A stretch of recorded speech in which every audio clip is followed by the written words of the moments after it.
at the time. It was The momentum was there. It was 30% debt to GDP at the time. Ngayon ay more than 60. So, iba yung mga economic situation noon. No? Wala siyang mga kaaway katulad ng mga Duterte who wants to assassinate him, who wants to bring down his government, who has momentum. There were no extrajudicial threats then. No? At malinaw kung sino yung ruling party. You have the Liberal Party and Akbayan in coalition as the ruling party. Ngayon, you're not even sure. Dahil kasama mo nationalista and every rent-seeking party there is, no? So, ibang-iba yung sitwasyon noon, no? Pag ginawa ito ni Pinoy, it's more pandagdag dun sa ginagawa na niya. Pandagdag sa kanyang approval ratings, no? Pandagdag sa ginagawa ng gobyerno. Dahil nagawa na niya yung no to wangwang nung kanyang first year, nung kanyang term. At panghuli, meron siyang clear political project. Gusto niya i-continue yung kanyang reforms through a candidate, through an alternative. In this case, Mar Rojas. No? So may malinaw siyang political project dun sa susunod na presidential election. Right. Diba? So medyo iba yung strategy, iba yung landscape, iba yung kanyang approval rating, at iba yung kanyang character. No? Dito sa nangyari kay Bongbong ay makikita mo gusto niyang mas maging populist. Diba? Polite populism ang tawag ko dyan, right? Gusto niyang expansion ng government services, etc. etc. No? Pero yun nga ang problema, Richard. Yeah. Where's the beef? Where's the Halimbawa, hindi na napag-usapan yung mga dating billion-dollar investment to create the dynamo for the economy, no? Ngayon, last SONA niya, sinabi niya na we are the fastest growing economy. Ano na tayo ngayon? But he admitted that it doesn't trickle down. Exactly. And he immediately also, I don't know kung tulog ka by that time, but he said, I got the message. Exactly. Na yung underperformance namin meters because hindi nararamdaman tao ang prosperity. That was in the previous SONA. No? In this SONA, ano na nangyayari dun sa fastest growing economy? Ano na nangyayari dun sa hindi nararamdaman ng tao? So, sinubukan mong i-taper down yan by focusing on expanding government services. Pero it's a mix No? Halimbawa, sinabi mo expansion ng PhilHealth.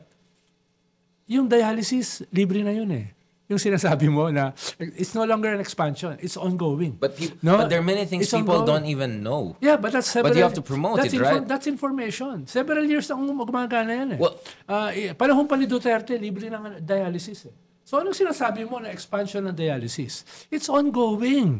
Ikalawa, anong gagawin mo doon sa siniro mo yung PhilHealth? Sayang mo, expand mo ang services ng PhilHealth. Pero tahimik ka doon sa pag-zero budget ng PhilHealth. They say that's why there's a lot of budget for other health-related projects and all. Yeah, yung ganun ba na yes, maganda na may populist aspect ka, no? Sensitivity, empathy. Yeah. Pero sabihin mo rin, saan manggagaling? Humility. Saan manggagaling ang revenue? Saan manggagaling ang taxation? No? Sabi mo last SONA, dudurugin mo mga smugglers, hoarders, cartel. Na kasama yan dun sa iyong rent-seeking economy na pinipigilan ang tax collection. Pero, nasa lang yun? Natuloy ba yun? Do you think there should have been like videos of people apprehended? Parang may drama. Kasi si Pinoy may mga ganyan, may dramatics. Or pinakita mo na natigil mong smuggling at tumaas ang taxation. Right. Hindi tumataas ang taxation So, saan mo kukunin ang pag-finance nitong populist projects na ito? Right. New debt? More than 1 trillion a year ng ating utang. No? Right. Fiscal? No? Ang laki na ng deficit mo. Diba? Between tax collection at saka spending. No? So, doesn't that inevitably go back to what also, I think... At ang pinakamahalaga, ito yung midterm na nagulpi ka nung midterm election.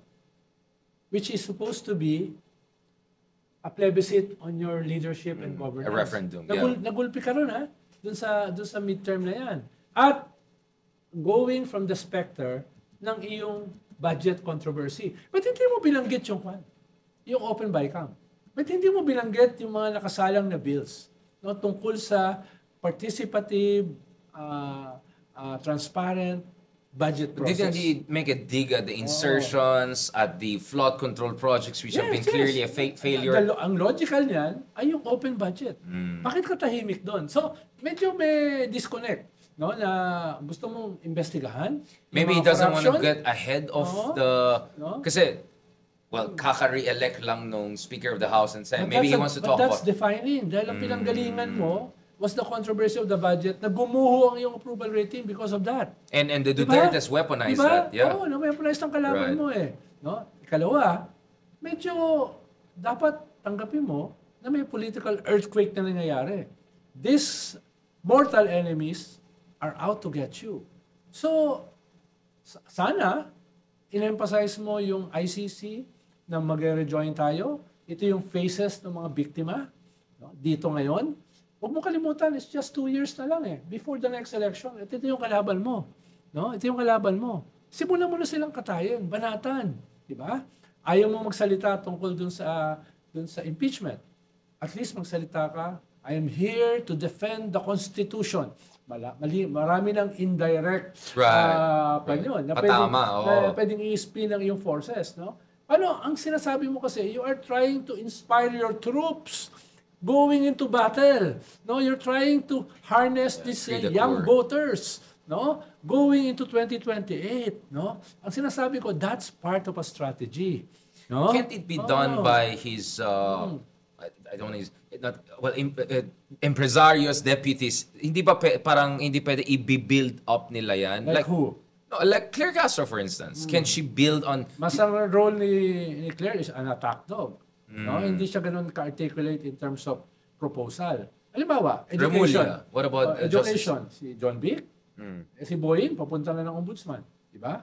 So, baka si Vince Dizon. No? Or maybe the next Justice Secretary. Halimbawa, education. Sabi mo, papalakahin mo ang education. Bakit tahimik ka dun sa usapin ng 25% out of school youth? Bakit tahimik ka doon sa impact ng e-gambling sa kabataan? Kabataan ang tinatamaan ng e-gambling eh. The gambling one was an important issue. Tahimik ka doon sa 6% of GDP na dapat ilalagay mo yung budget sa education. Yun yung mga substance eh. No? Nitong sinasabi mo, expansion of education. Then, magiging credible, viable, yung sinabi mo. No? Yun yung kinukuhan ko. Hindi naman sinasabi ni Secretary Angara yan eh. So what should the Secretary... So, okay. Dapat, halimbawa, nagsalita ka na nito. No? Nagsalita ka tungkol sa e-gambling. Tigil ito dahil winawasak ang kabataan, sinusuportahan ko yung simbahan. No? Sinusuportahan ko at dapat kunin sila, palakasin ang kanilang educational institutions. No? Tapos, segundahan ka lang yung Education Secretary. Kinabukasan, segundohan ka. Sabihin mo, itong ICC, no? Kailangan nating irespeto ito. Sabi nga ni E.S. Bersamin, pag may lumabas na next warrant, tutulungan namin ang ICC. So, tutuloy mo lang yung statements na. At si Boying Remulla, no? Si Boying Remulla ang gagawa nito as Justice Secretary. Ganun. Very powerful. Tapos yung kinabukasan, magsasalita si Boying. No? Supporting what you said. Diba? That's a strategy. Diba? Pag sinabi mo na, iimbestigahan mo itong mga flood control, etc., etc. At inutusan ko ang DPWH, i-audit ito. Kinabukasan, magsasalita yung DPWH. Sinimulan na namin. No? Sinimulan na namin. At meron na kaming indications. Gaano ka sama itong ganito. To support your boss na nagsalita ng ganito, mga defining statements, di ba?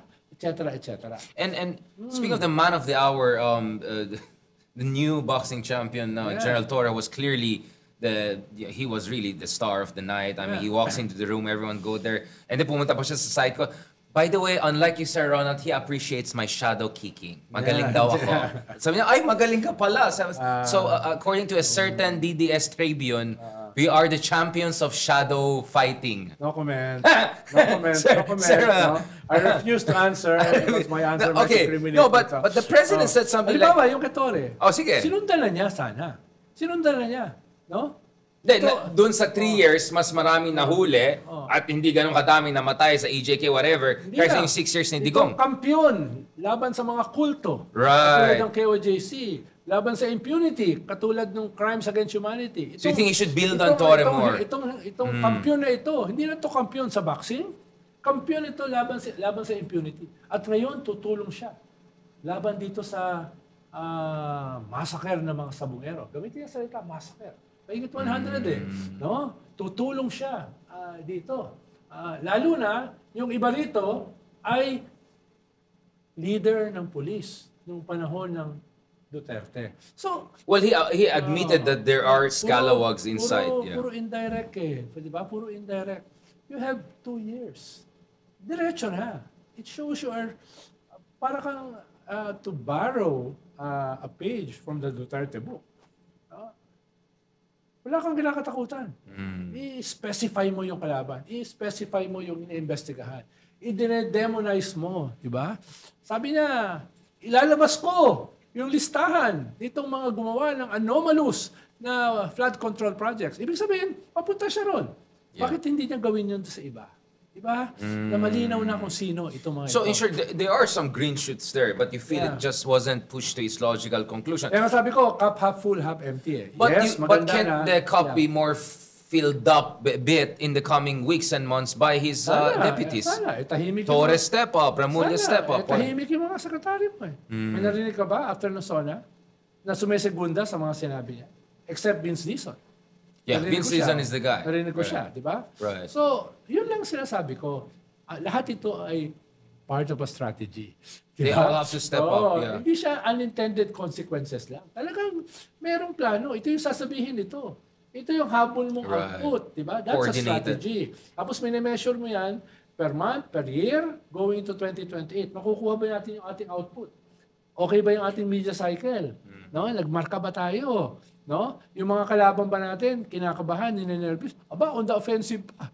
No? Kinasuhan ka pa. Yeah. Diba? Ibig sabihin, they don't feeling care. nila, they have the... Hindi sila takot dito. Ang tingin nila ay 2028 kami na. Diba? They're feeling it already. And they're which tells you how scary it would be if they're actually back in power, no? Exactly. I mean, ngayon pa lang, di naman kalokohan na Kaya ginagawa. wala silang hesitancy Dahil ang tingin nila, you have a weak center. You have a weak center. Kung gusto mo maging populist, gawin mo na populist ka. Kung gusto mo maging strong leader, gawin mo na strong leader ka. Idikit mo na sa populism mo. But what if the concern of the president is baka yun ang bad problema. headlines? Baka yun ang problema niya. Masyado siya maraming concern. No, okay. Yeah. So masyado kang calculating. No?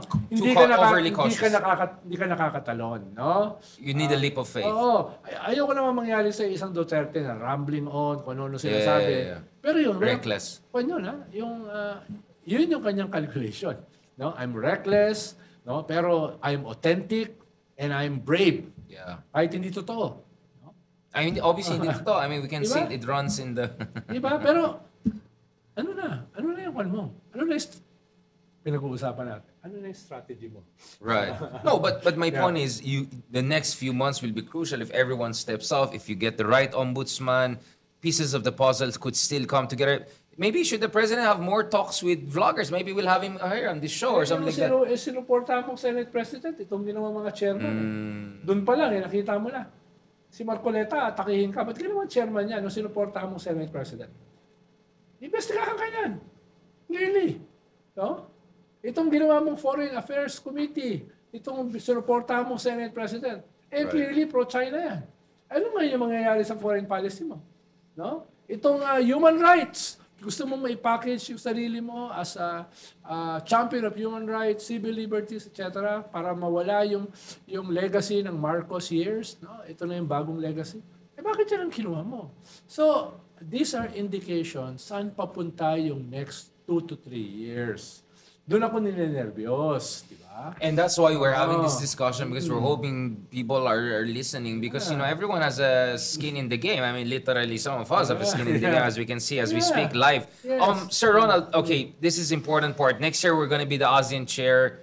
I saw indications Xi Jinping might want to come to the Philippines. Who knows? Maybe Donald Trump will have time for us to check the Trump Tower here. How should we position ourselves coming next year? Kasi, Anwar, you know how ang layo ng position ng Malaysia sa atin, sa West Philippines. My God. Yes. Singapore is a bit, Indonesia, but, sometimes here, sometimes